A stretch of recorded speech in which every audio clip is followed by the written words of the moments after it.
Good evening, नमस्कार, बहुत बहुत स्वागत है। मैं अहमद सिंह, आप देख रहे हैं war special bulletin India news पर। बुलेटिन की शुरुआत ब्रेकिंग न्यूज से करने जा रहे हैं। जी हां, खामनेई की मौत पर जश्न और मातम का माहौल, दोनों तस्वीरें देखने के लिए मिल रही हैं। ईरान के कई शहरों में खामनेई की मौत पर जश्न भी देखने को मिल रहा है और कई जगहों पर लोग मातम पुरसी में मुफ्तला हैं, शामिल हैं। मस्जिदों में बहुत सारे लोग खामनेई के जो समर्थक थे वो रोते बिलखते और तकलीफ में दिखाई दिए। वहीं ईरान में कई जगहों से ऐसी तस्वीरें भी आ रही हैं जहां पर खामनेई की मौत के बाद लोग खुशी का इजहार कर रहे हैं। आपकी टीवी स्क्रीन पर ये 6 तस्वीरें हैं। Tehran, Isfahan, Mashhad, Srinagar, Lucknow और जयपुर, ये अलग अलग भारत की तस्वीरें भी 3 हैं और वहां से तस्वीरें भी आई जहां पर लोग दुखी हैं, मातम पुरसी कर रहे हैं। लोग मस्जिदों में गए हैं, झंडे लेकर विरोध जता रहे हैं। खामनेई की मौत को लेकर इजराइल अमेरिका को लगातार अपशब्द कह रहे हैं, उनके खिलाफ प्रदर्शन कर रहे हैं, नारेबाजी कर रहे हैं। ये तस्वीरें देखिए। और मौत के बाद अब जश्न की तस्वीरें भी आपकी टीवी स्क्रीन पर है। ईरान में सड़कों पर लोग नाच रहे हैं, गा रहे हैं, झूम रहे हैं। कनाडा में भी जंग का डांस हुआ, इजराइल में खुशियां मनाई जा रही हैं। लंदन में भी लोग नाच रहे हैं कि अयतुल्ला खामनेई नहीं रहे, वो अमेरिकी इजराइल ज्वाइंट रिटेलिएशन में मारे गए हैं।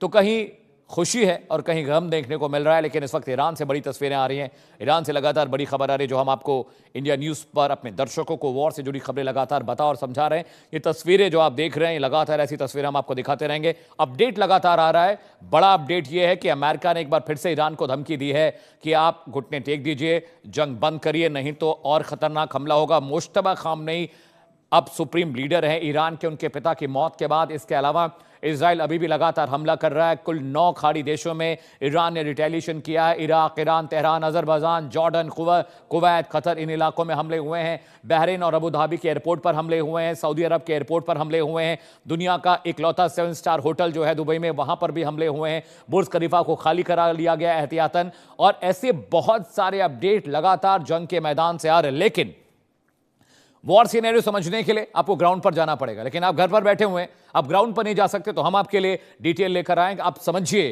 कि ईरान में हो रहे डेवलपमेंट से भारत का क्या ताल्लुक है। भारत के विदेश मंत्री एस जयशंकर ने ईरान के विदेश मंत्री से इस मुतल्लिक बातचीत की है और उन्हें सहानुभूति दी है। ईरान की राजधानी तेहरान में फिर से धमाके की खबरें आ रही हैं। जी हां, ब्रेकिंग न्यूज पर वापस लौटते हैं। ब्रेकिंग न्यूज, बड़ी खबर आ रही है। ईरान की राजधानी तेहरान में फिर से धमाके सुने गए हैं। तेहरान में फिर इजराइल ने अटैक किया है। इजराइल ने तेहरान में फिर मिसाइलें दागी हैं। तेहरान में कई जगहों पर धमाकों की आवाज सुनी गई है। अभी जो अपडेट था उसके मुताबिक 1200 से ज्यादा प्रोजेक्टाइल इजराइल और अमेरिका ने दागे हैं ईरान पर। लेकिन अब बड़ी खबर आ रही है, हमलों का एक और दौर वहां पर शुरू हो चुका है। यानी कल सुबह 8 बजे से लगातार अटैक्स हो रहे हैं और अमेरिका लगातार रिटेलिएट कर रहा है, लगातार हमले कर रहा है। आज कहां कहां अटैक हुए हैं, क्योंकि ब्रेकिंग आई है कि वहां पर अटैक हो रहे हैं, लेकिन कहां कहां अटैक हुए हैं ये आपको मैप के जरिए हम बताने जा रहे हैं। पहले ब्रेकिंग दिखाई आपको, अब ग्राउंड पर लेकर आपको चलेंगे और डिटेल बताएंगे कहां कहां पर अटैक हुए हैं। ईरान की बात करें तो तेहरान, खुर्रमाबाद, कौम और इस्फहान, ये चारों जो इलाके हैं यहां पर न्यूक्लियर साइट्स हैं, इसलिए यहां पर अटैक हुए हैं। इजराइल की बात करें, हाइफा, तेल अवीव और गैलीली, ये उत्तरी इजराइल का इलाका है। और उत्तरी इजराइल में हाइफा, तेल अवीव, न्योतव्योत, एश्कोलॉन, वेस्ट बैंक और यरूशलेम पड़ता है। बाकी 3 लोकेशंस और मैं आपको बता रहा हूं, जहां पर 2 लोकेशंस और जहां पर हमले हुए। तो ये अटैक का ग्रिड आपके लिए हम लेकर आए हैं दर्शकों। ये देखिए कि ईरान में यहां भी ताजा अटैक हुए हैं, इजराइल में ताजा अटैक यहां पर हुए हैं और मैप के जरिए भी हम आपको ये डिटेल बताने और समझाने की कोशिश जरूर करेंगे। अगले मैप पर आते हैं। अब आपको बताते हैं कि क्या हो रहा है, कैसे हो रहा है और ईरान अब किस हालत में जा रहा है, क्योंकि वहां पर बहुत मुमकिन है कि बूट्स ऑन ग्राउंड अमेरिका लेकर जाए। मैं ठीक पैचित ग्रुप पे आपने एक मैप देखा। अब देखिए, अब वॉर सिनेरियो मैं आपको समझा रहा हूं। इजराइल और ईरान के बीच की जो एरियल डिस्टेंस है वो 2000 किलोमीटर का है और हाइपरसोनिक मिसाइल जब फायर होती हैं तो वो 7 से 8 मिनट का वक्त लेती हैं।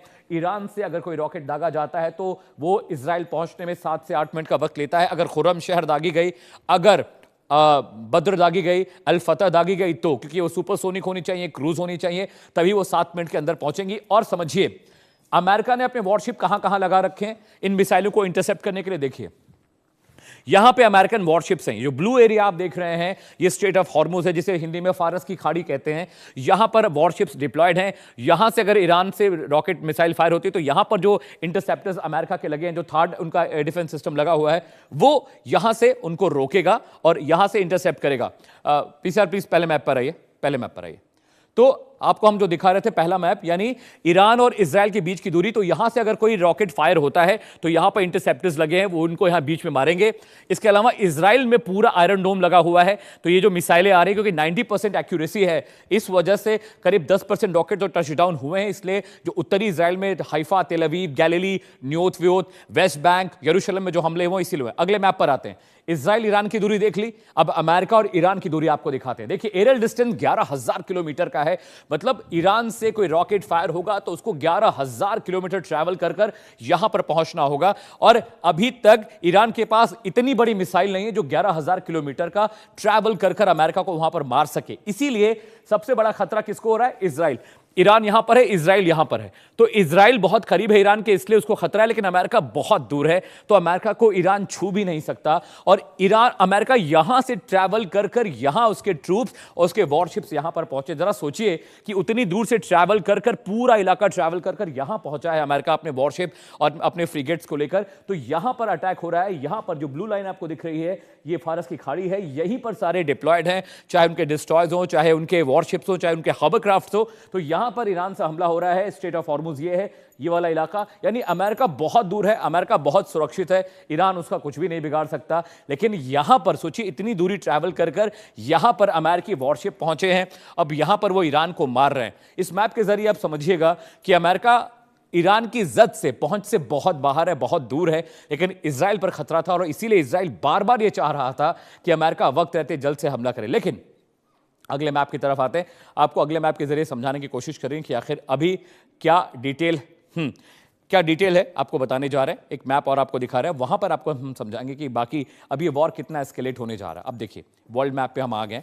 वर्ल्ड मैप आपकी टीवी स्क्रीन पर मेरे प्रोड्यूसर दीपक ने ये आपको दिया है, तो आप देखिए कि यहां पर क्या चीजें आपको देखने के लिए मिल रही हैं। वॉर सिनेरियो आप समझिए, हम बार बार क्यों कह रहे हैं कि वर्ल्ड वॉर 3 की दस्तक है, उसकी वजह यह है, आप जब वर्ल्ड मैप देखेंगे तो ये तमाम बड़े मुल्क आपको दिखाई देंगे। ये ईस्टर्न हेमिस्फीयर का इलाका है जिसको एशियन सब कॉन्टिनेंट कहते हैं। ये वाला पूरा इलाका, ये खित्ता जो है, दिस इज एशियन सब continent, this is eastern part of world and this is western part of world. यहां पर जो आप देख रहे हैं, यहां से लेके मिडिल ईस्ट का इलाका छोड़ दे, ये वेस्टर्न पार्ट ऑफ वर्ल्ड है, जहां पर America, Latin America, Greenland, Canada, Russia, ऊपर चीन यहां पर है। तो ये जो लड़ाई है, अब गुटबाजी अगर शुरू हो जाती है तो ये बहुत मुश्किल पैदा करेगा पूरी दुनिया के लिए। और इसीलिए जितने भी मिडिल ईस्ट कंट्रीज हैं वो चाह रहे थे कि ये जंग ना हो, क्योंकि जंग शुरू हो जाएगी तो अब गुटबाजी शुरू होगी। चीन, रशिया ईरान को सपोर्ट करेंगे, अमेरिका, कनाडा, ग्रीनलैंड, इजराइल और जितने नेटो कंट्रीज हैं वो अमेरिका को सपोर्ट करेंगे।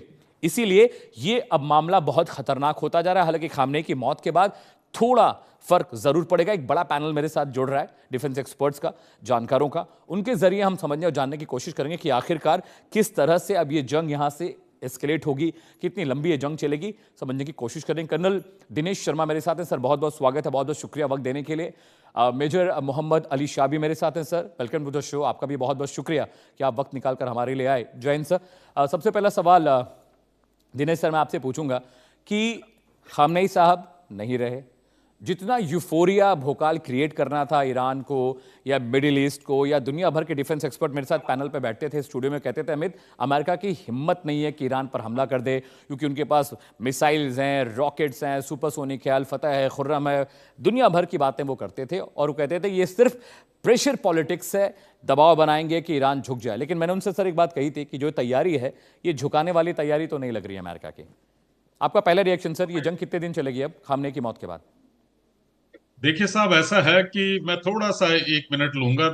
थर्सडे तक जो है आपका जेनेवा के अंदर जो है ईरान और अमेरिका की आपस के अंदर नेगोशिएशन हो रही है और नेगोशिएशन का अभी कोई एस्पेक्ट निकल के नहीं आता है और ऑल ऑफ ए सडन जो है आप ईरान के ऊपर हमला कर देते हैं और उसके बाद आप एक नया नैरेटिव गढ़ते हैं कि हमने जो है प्रीएम्प्टिव अटैक किया क्योंकि हमें लग रहा था कि ईरान हमारे ऊपर जो है हमला कर सकता है। ये इजराइल ने कहा और इसी तंज के ऊपर जो है अमेरिका ने कहा। अब बात आ जाती है, देखिए साहब, ईरान के बारे में, जैसा कि आपने बताया था, जब बाकी लोग का मानना था, ईरान जो है वो एक वेंजुला जैसा कंट्री नहीं है कि जहां पे आप अपना लाइटनिंग अटैक करेंगे और आप अपने आप को वहां से उनके प्रेसिडेंट को गिरफ्तार करके ले आएंगे। ये ईरान है। ईरान के अंदर जो विल पावर है और जो पूरे वर्ल्ड ने देखा है कि पिछले 1979 के बाद जो है वो हमेशा से जो है अमेरिका के अगेंस्ट मुखर रहा है, और उसने किसी भी हालत में अमेरिका के सामने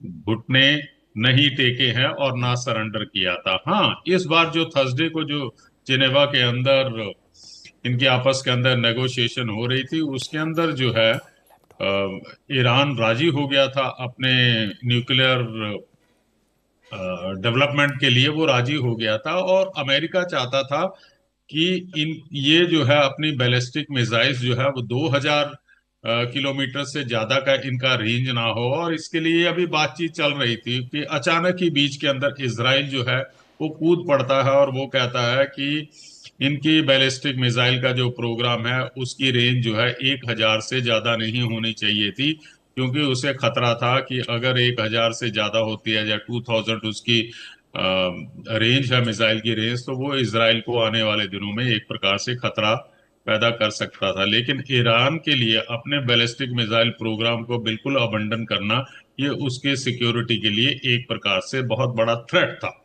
अब देखिए, नैरेटिव जो बनाया जा रहा है, जो अमेरिका नैरेटिव बना रहा है कि हमने अपना पॉलिटिकल एम था, हमने अपने ईरान के लोगों को, इससे वो अपील कर रहे हैं कि आप बाहर निकलिए और इस गवर्नमेंट को जो है चेंज कीजिए। ये एक राइट सर। प्रकार की जो अपील जो की जा रही है उसका कोई खास अफेक्ट नहीं है। और आपने देख लिया है कि खोमनाई साहब की मृत्यु के बाद किस प्रकार के रिएक्शन आ रहे हैं, ना कि ईरान ही क्या है, इराक से देखिए, इराक के जो शिया लोग हैं, जहाँ जो सपोर्टर हैं ईरान के, उन्होंने जो है अमेरिका के एयरबेस के ऊपर हमला किया। और इसके ऑल साथ राइट साथ सर। जो है सर। ईरान ने जो है अपनी विल पावर दिखाई है और उन्होंने रिटेलिएटरी एक्शन किया है। और रिटेलिएटरी एक्शन करने से पहले जो है उनके विदेश मंत्री ने मिडिल ईस्ट के जितने भी उनके काउंटर पार्ट है उनके साथ उन्होंने बातचीत की है, और उन्होंने कहा है कि हम जो भी एक्शन ले रहे हैं वो अपने सेल्फ डिफेंस के नियमों के। All right sir.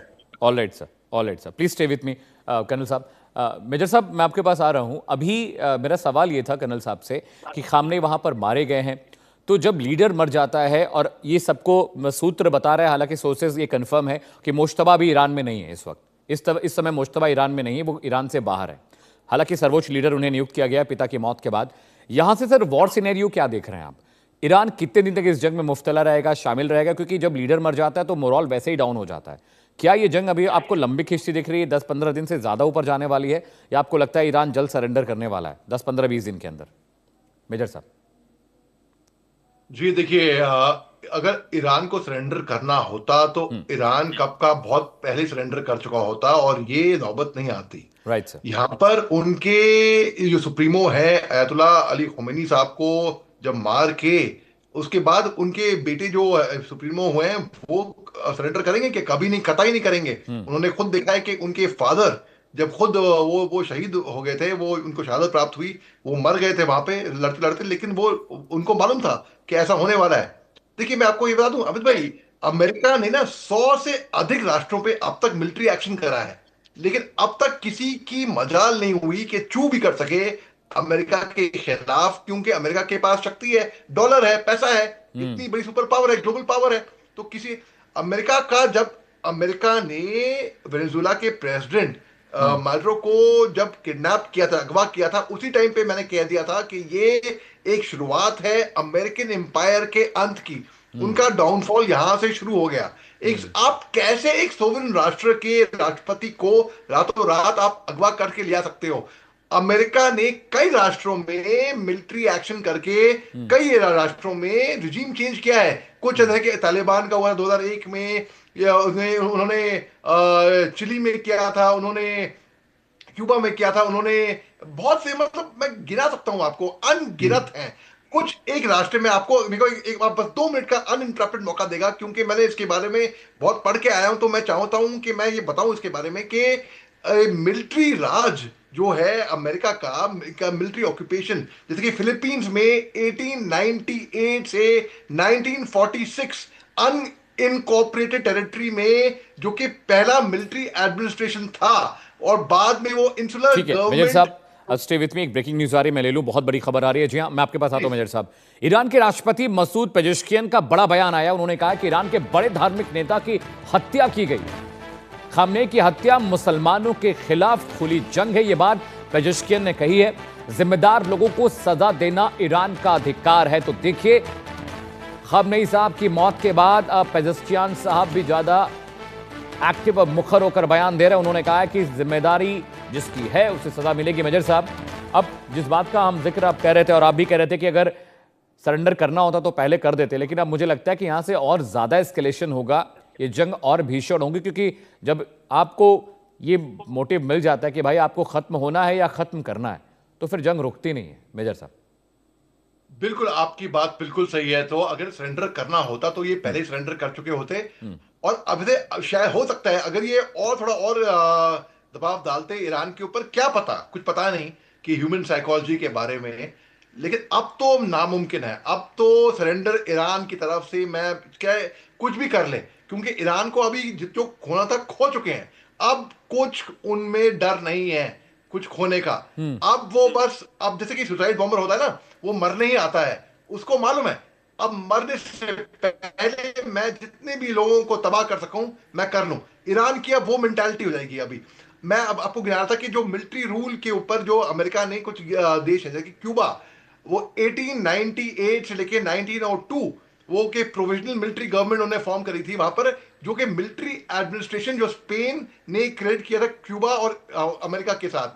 Puerto Rico 1898 से लेके आज तक वो है, लेकिन अनइनकॉर्पोरेटेड टेरिटरी है उनकी, जिसमें शुरुआत में मिलिट्री गवर्नेंस से शुरुआत की थी और बाद में उन्हें इस्टेब्लिश किया एक सिविल गवर्नमेंट अंडर फोरेकर एक्ट, एक एक्ट जारी की थी।